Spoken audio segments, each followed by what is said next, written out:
Is my hair nice enough? I was just on the trail with Minnow at roughly 7-ish o'clock, and I met someone on the trail. His name is Duncan. He is from up north.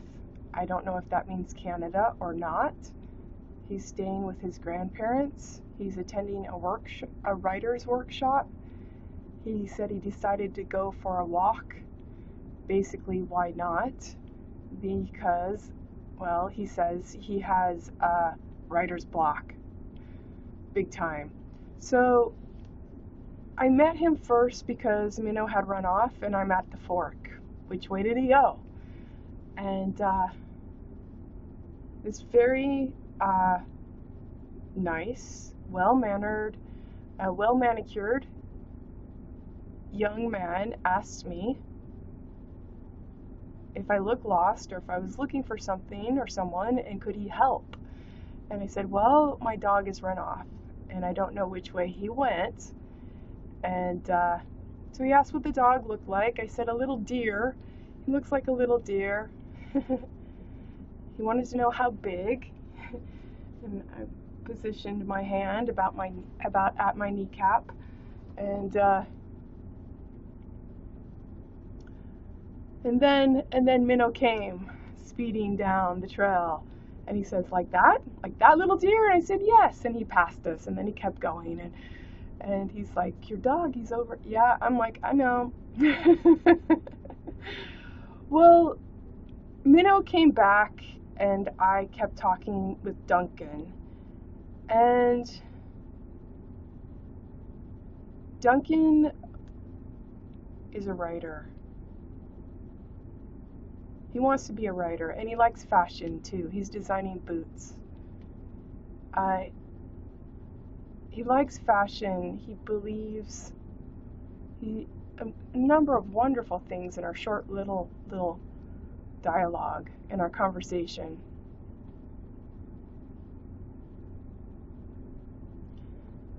He believes fashion should be pleasant. He says he likes silhouettes. Why? I ask. He likes silhouettes because of the shadow. Because of the form they left, that they leave, that you can recognize what they house. Even the crispness of the fabric, or that it lends shape to the form. And I really liked that. He expressed that. Also, gosh, what else?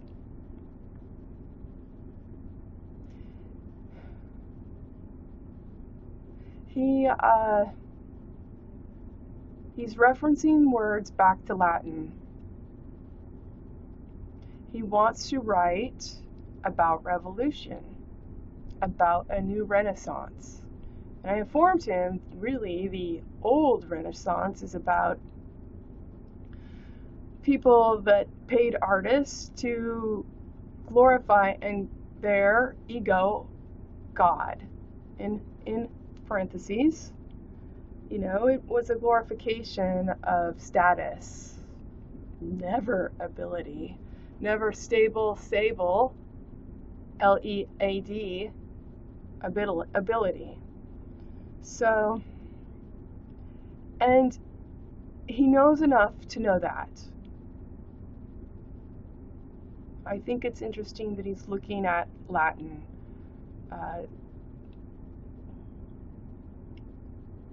He's looking at definitions, he's looking at origin, and he thinks there should be some sort of universal language. I express that there already is one. It's called the law-S-T, squatting on women, O-M-E-N-D, with O-M-E-N-D, to hand doffed. And how that is established is law condones war. Law parts width and identity to restore the sore, to doft. Tone and drone, fiefen, nad and add, door, hyphen, ad. And edit, the air, t hyphen HEIR hyphen d, heard off here.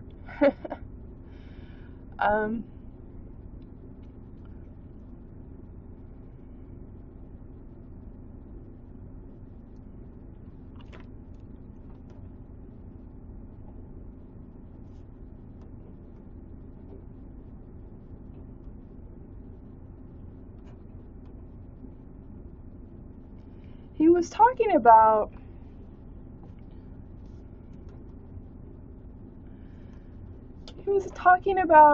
how he was looking at the word anonymous, and he was talking about how he liked the Greek gods, because they had a god for everything. And so you can pick your god and you can bring your goods to represent your god, which in the way that he stated it to me, it sounded as if it was bringing a third person reference to witness the wits about ye. So I thought that was interesting. He had a lot to share in a very short time that I'm not aware, in my own paradigm. I don't think I'm lost on a nair. I'm living my life, and I'm representing it and expressing it, as I go. And unfortunately, I'm too -ad mired in it. D -INN D IN NIT . So meeting Duncan was glorious. It was so easy, so beautiful, and so what you see is what you get. He was talking about the word anonymous and the word fuck. Fuck, he said, in origin, isn't that amazing? He looked at the word fuck in origin, comes from full of carnal knowledge, meaning that you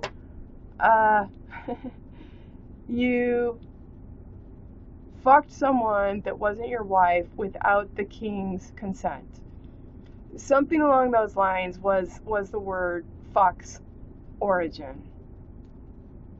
He was talking about the word anonymous, and he said, what if anonymous wasn't really anonymous?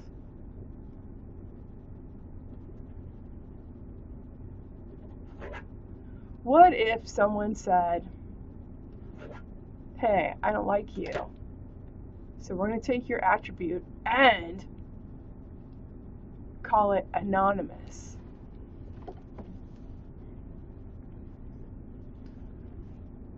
He also said he thought anonymous, anon. He says it reminded him of something Greek, like a Greek god. And then we got into the Greek god conversation. Bring your, pick your god, because the Greeks had a god for everything. Then you bring your own wits to bear the goods as yourself. B-E-G-O-T. B-E-G is the example. Be the example. O-T, over time. I don't know enough about Greek god mythology and its society. I would tend to think that having dated a Greek guy, they tend to see the men as the gods and the women as not. I'm just saying, sometimes you can recognize culture's frame and how they perceive the women to have the shame. Shaman Doft proclaimed he's from God. why he casts his woman as not.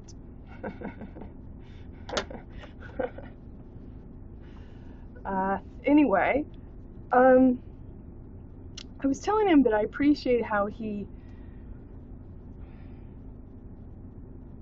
were talking about my website. I said, you need to go there. Oh, check it out. This is what it is. It's a tool to language from Even. And I made the distinction between two types of time based on origin of the word definition.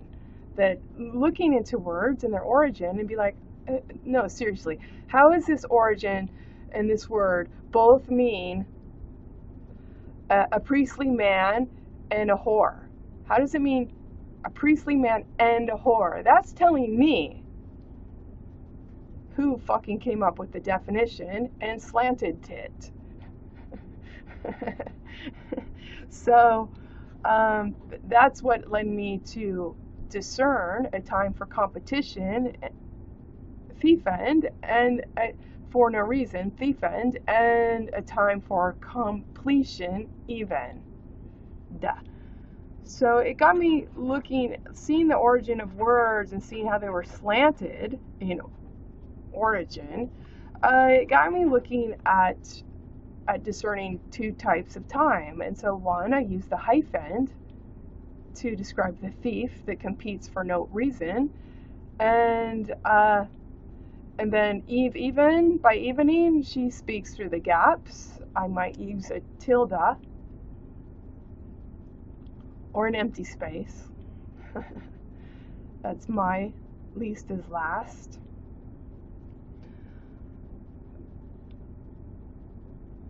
I was telling him that I liked how he's following his intuition. Anonymous, anon, Greek gods. What if anonymous wasn't really anonymous? What if someone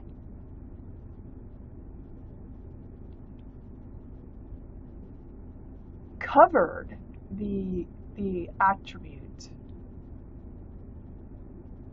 and called someone's contribution, called it anonymous?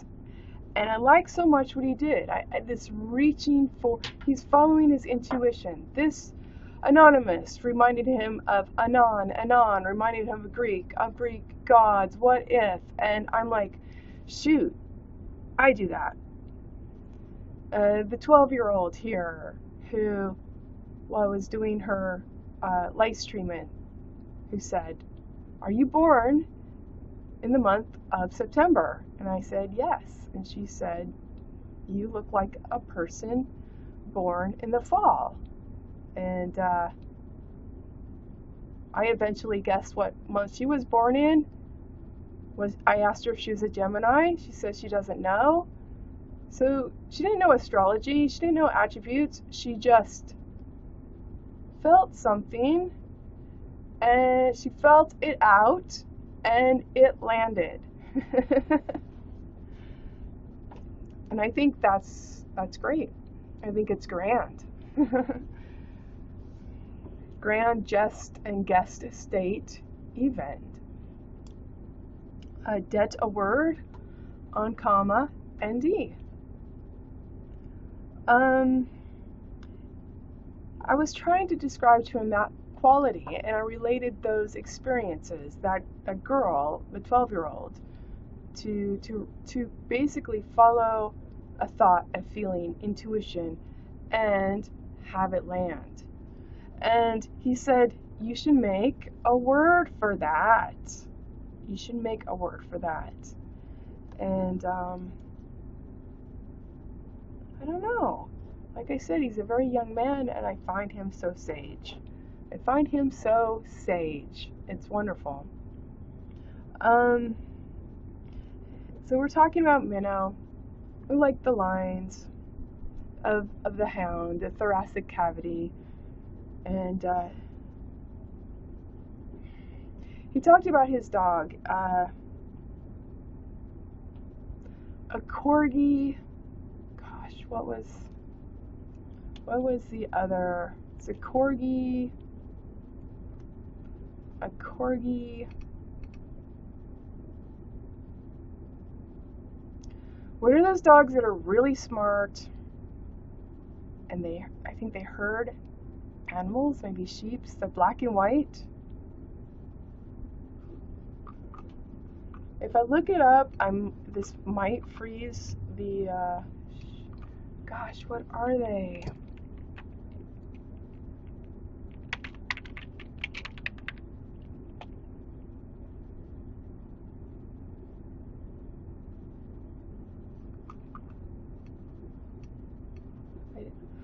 I didn't want it to freeze. I don't know what's causing my videos to freeze, but so I'm trying to not click off it, but I found it. It's a border collie. So it was a corgi border collie, and he loved that dog. He said even when he was mad at it, the dog was just so loyal and listened to him. Well, very briefly, because we were parting ways at the fork, I mentioned my last dog was a pharaoh. He asked if I bought the pharaoh. He asked if I bought that type of dog. And I said, yes, I bought the pharaoh. And he looked at me and he said, you should, that should be a quote, you know, that's, you know, that should be something. I bought the pharaoh. And I said, so he complimented me with what I said in a conversation, but I said, you asked the question. And then I kind of laughed and chuckled with him, like, yeah, it sounds so grand, doesn't it? He goes, yes, to a person, you know, who's just hearing this for the first time, you bought the pharaoh. His dog was a corgi border collie, and I asked about his dog, and he said that dog had died, and I said, oh. He said yes, and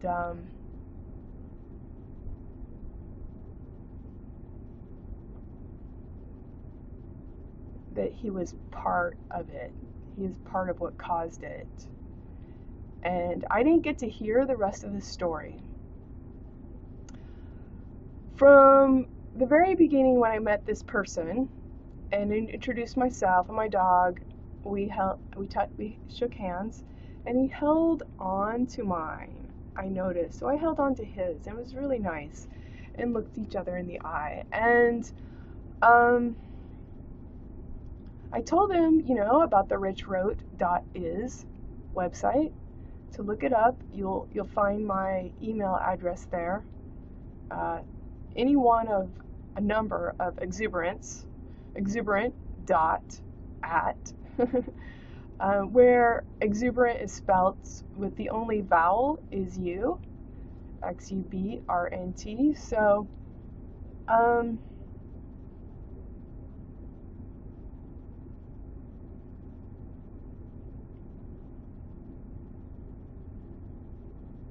what else? Border Collie. It's well, the herding dog is also known as a stock dog, or working dog is a type of pastoral dog that either has been trained in herding or belongs to breeds developed for herding. Representative of other species is the Border Collie, Rottweiler, and German Shepherd. Let's see what they have to say about Border Collie. Border Collies are, I understand, very smart, and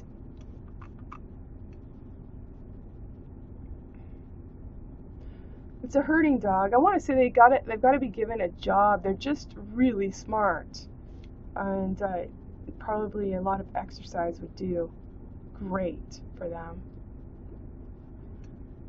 Border Collie, specifically bred for intelligence and obedience.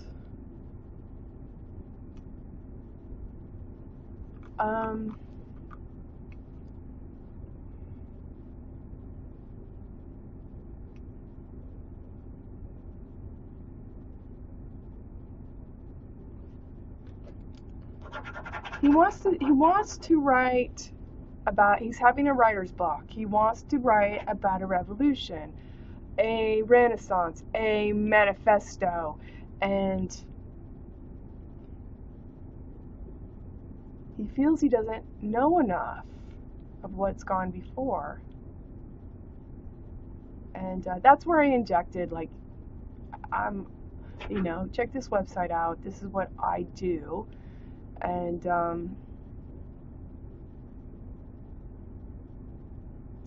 I also said I understand, because when I started trying to communicate on comma and D, what I needed to communicate and suss out kept expanding.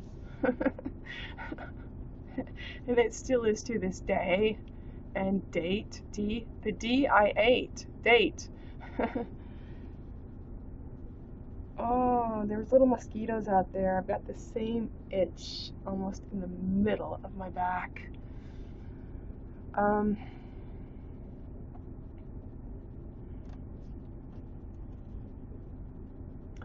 Let's see, fashion, form, silhouette, shadow. He talked about now.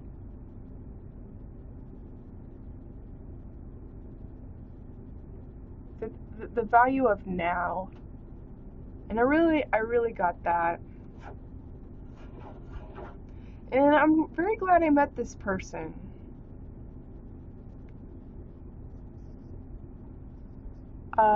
He's very young, I would think, but wow, so earnest, so earnest, and quite lovely, quite beautiful.